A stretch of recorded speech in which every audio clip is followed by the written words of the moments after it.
Hello and welcome back to Garage Time and my Porsche 911 build. This week I'm going to sort out these bumpers for the rear. I have these three options to choose from. This one is the fiberglass one, which I cut into thirds because it really didn't fit well at all. And it has these fiberglass bumperettes, which I wasn't too fond of.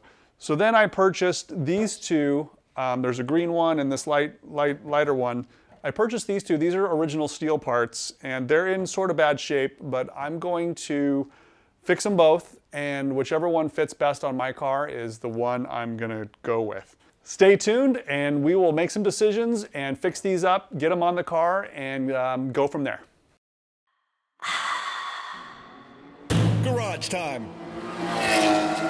Okay, before I strip the paint off on these, I weighed them, and this fiberglass one is 6 pounds, and the steel one is a little bit less than, it's about 3.5 pounds. So there you have the weight difference. Now, this does include the molded in bumperettes, where this doesn't have any bumperettes, but I'm going to make my bumperettes out of aluminum, and they're probably going to be much smaller than this. So the total weight savings in going with the steel is you know, at least a couple pounds. Which isn't much, but it is a better quality. Here's a real quick view of what came in the mail. These were both very inexpensive. So this has got a very big dent. I mean, it almost looks like it's supposed to be here, but this is all caved in at the bottom. Otherwise, the corners and tabs are in pretty good shape. And then the back side is also pretty good. I mean, minimal surface rust. The green one is a lot rougher. The corners are bent in. It's got a few extra holes drilled in for the license plate, which I'm gonna need a license plate anyways. This looks like someone either ground through, or this might be rusted through. That's a hole. The back of this one is a little bit more rusty, but not bad. It's just mostly surface rust. The seal channel is a little bit deformed. So it looks like there might be a crack right here on this portion. So this one is probably going to require a little bit more work, but let's get to it.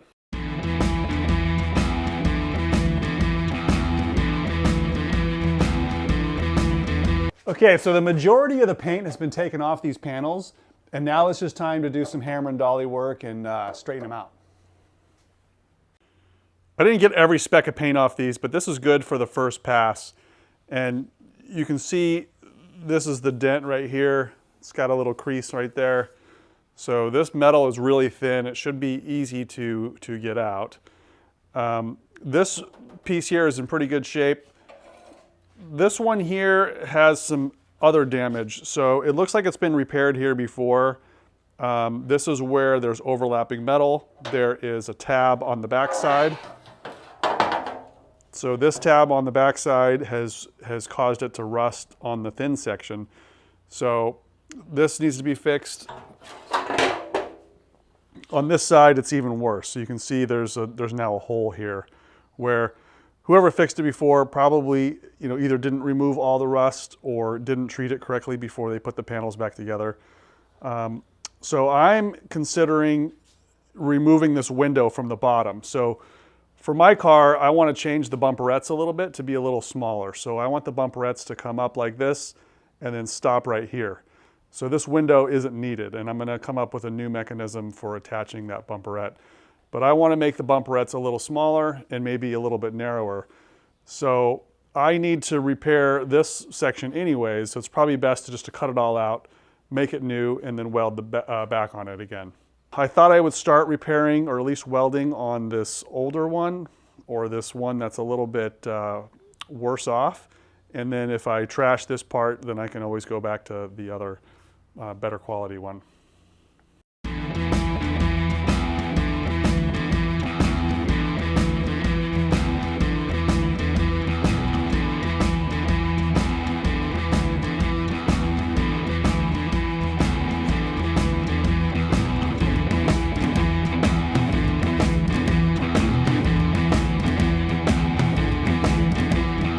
All right, this part is good to go. I got the dent is now out all the way along. It's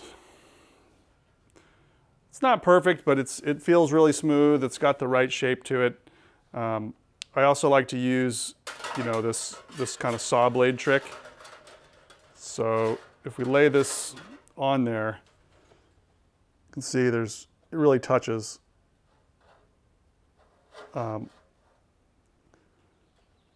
Touches all the way down. So it's really close. This would need, you know, a skim coat of filler and just some sanding at this point. So this panel is ready to go.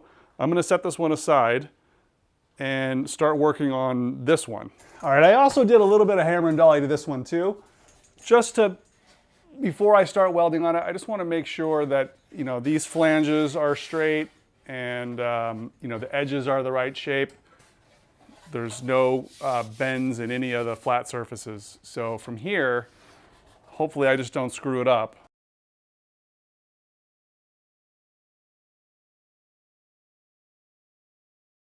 Okay, now I'm completely committed to replacing these corners. I just cut them out. I also measured the thickness here on the end, and it's 27 thousandths, which is, I looked it up, it's 23 gauge, kind of 20, you know, thinner than 22. So this is not going to be easy to weld, super thin.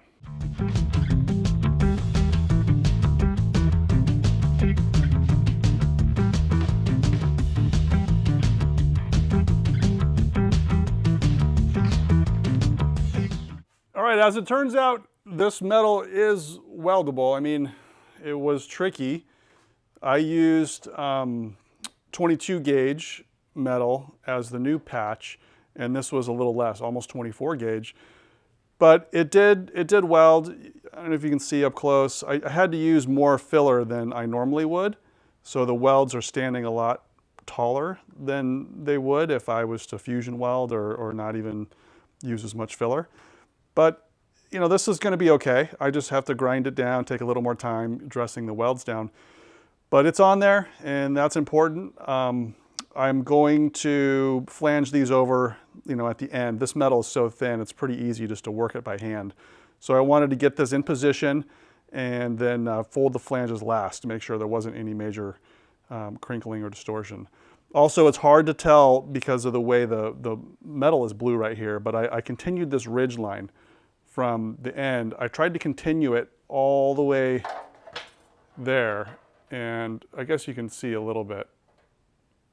It's hard to tell, but there is a ridge that continues along the bottom, and that's the area that I wanted to preserve. For those of you who are interested in the TIG weld settings, this is 18 amps with a filler material of 023 MIG wire. Let me show you the backside. Here's the backside. I think you can tell it's actually penetrated a little too far on the back because it's just so thin, but there's no holes, it's all the way through. I'm getting ready to weld the other side, and here is the panel taped into position. It's taped on the back side. You can see the gap is pretty much zero all the way across. It needs to be as tight as possible in order for this to have any possibility of welding since it's so thin. So there is a small crease on that green line that extends what this factory crease is, and we just, you know, kind of weld around. I did put a radius on this one. On 90-degree corners like this, a little radius is always helpful so that the distortions are minimized. It kind of makes a smoother transition as it goes around the 90-degree corner. So I'm going to tack this in place probably here, and then take the tape off and just continue to weld it up.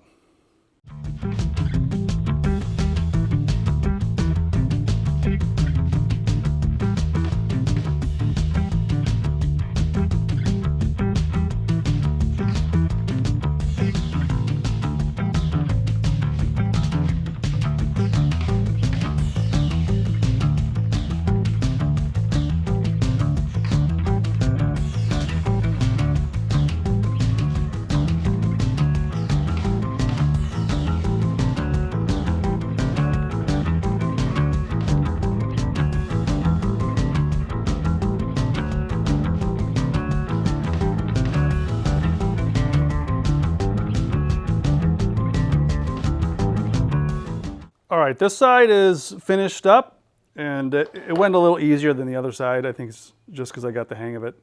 These are teeny tiny welds, probably less than an 1/8 inch wide. Once this gets flanged around, then I'll finish welding it all together. Keeps it all secure.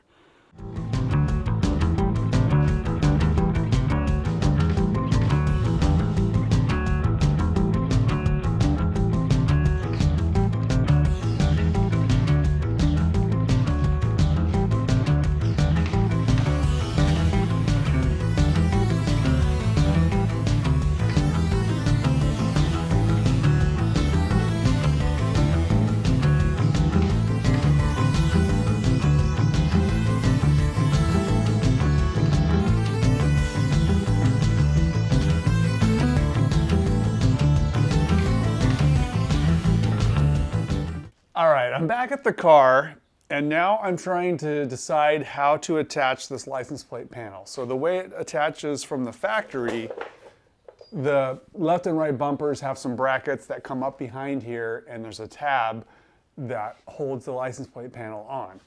But because I'm not going to be using the factory steel side bumpers, I need to come up with my own method of attaching this license plate panel. So what I thought I would do is add a bracket to the back here and just make a little L bracket that goes right onto this tab where the bumperettes attach. So right now this is just sitting here loose. I have some strings holding it in place. So I'm just trying to mark the location and the height. I can adjust this kind of up and down.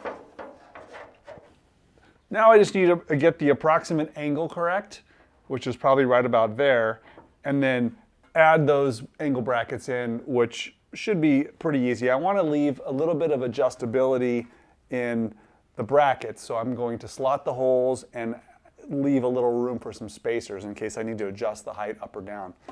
But I think for me this is going to work well.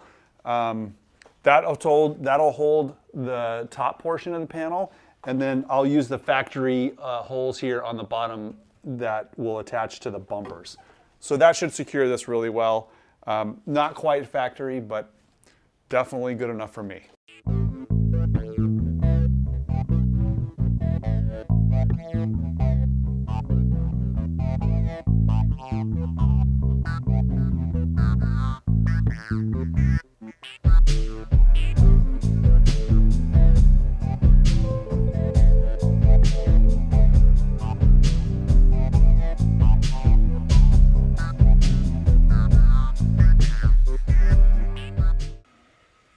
So I made this bracket, and I'm not sure about the angle yet, so I am not finished, but I did flange these ends over a little bit, really for strength. So this becomes a gusset here in the corner.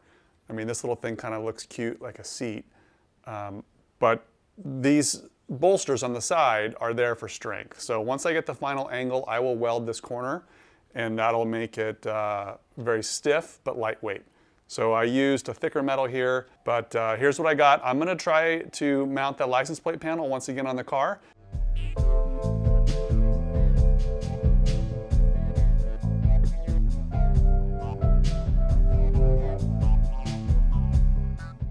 Okay, I just tightened up the angle on this bracket. Try it one more time.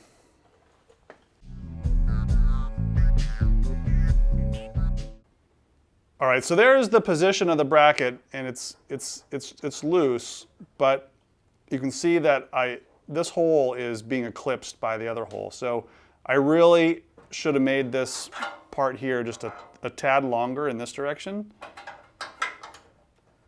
All right, now thanks to the power of YouTube, we have two sexy brackets that are going to hold up this license plate bracket.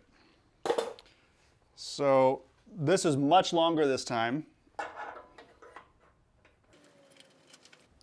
and it should go like that. So I'm not going to drill these holes yet, but I want to weld it to the car first, and then we'll work on getting those holes to line up. Finished welding on the corners of these little bucket seats. I just strengthened the edges there, so these corners are going to be fixed at this angle. So now it's time to put some weld through primer on and weld them to the car. All right, now I've prepped the area and I've cleaned both sides with I roughed it up with a Scotch wheel on my angle grinder. So this one's gonna go here.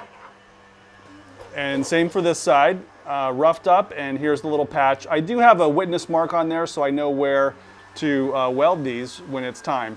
And I'm gonna spray some weld through primer. And in my experience, you know, a lot of weld through primers are just junk, but this is the one that I use. It's called Like 90 111. Goes on real light. It's really not a primer. It only works when there's heat applied.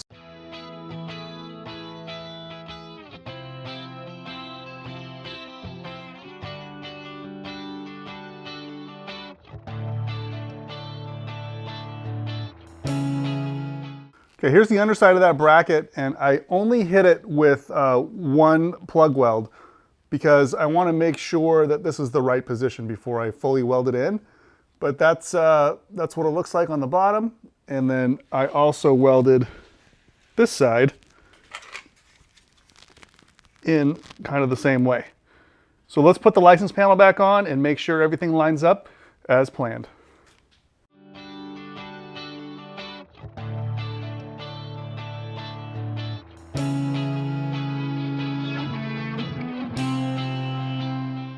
All right, I've gotten rid of all the tape and all the string, and now it is attached. Although it's attached with some clamps. I got these little spring clamps right here.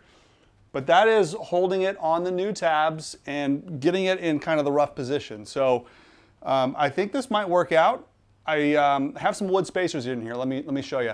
All right, here's a view of the back, and you can see how it's centered sort of left and right. And then I also have the height sort of shifted, what I think is almost all the way up. But I really won't know the final position until we get the side bumpers on, because we want those bumpers to be on a continuous line here along the bottom. We want this line to continue all the way around the car.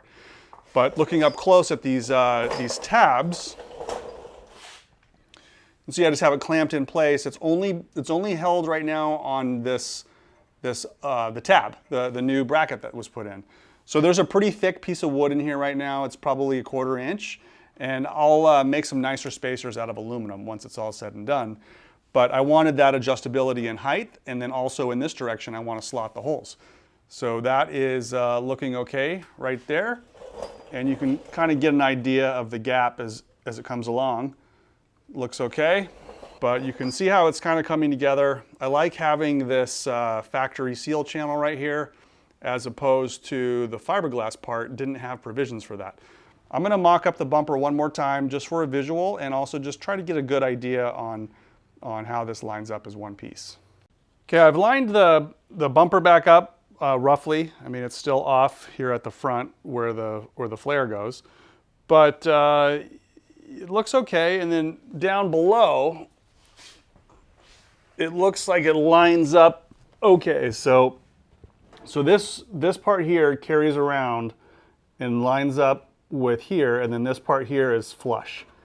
But this is lining up pretty well, at least good enough, so I can now go up here and drill these holes and screw it in with actual screws. Get rid of this, this big clamp.